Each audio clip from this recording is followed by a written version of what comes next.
Today I'm going to talk about how we multiply decimals or any number with a decimal point in there.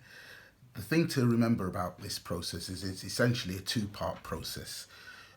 We in effect just multiply the numbers as they appear without the use of the decimal point, and then we allocate the decimal point afterwards. In this example, we have 24.28 times 1.3. Now, we proceed in the normal fashion. 2, 4, 2, 8, and we multiplied this by 1.3. As I mentioned before, what we simply do is scrunch up the numbers to the right hand side and do a simple column multiplication method. So we have 3 times 8, which is 24. We have 3 times 2, which is 6 plus the 2, which is 8. We then have 3 times 4, which is 12. And then 3 times 2, which is 6 plus the 1, which makes 7.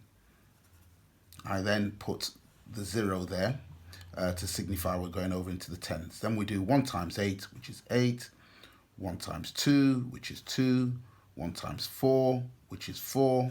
And 1 times 2, which is 2. We then add the numbers together as we would do in any multiplication. 4 at 0 is 4. 8 at 8 is 16. 2 plus 2 plus 1 is 5. 7 at 4 is 11.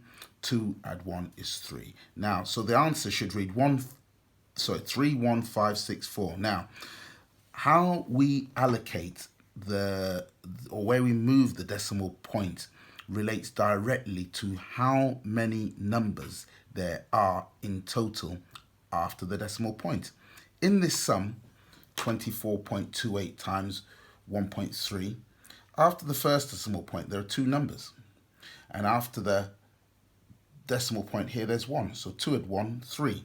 So we simply move the decimal point 3 spaces to this direction. So rather than it being here, 1, 2, 3.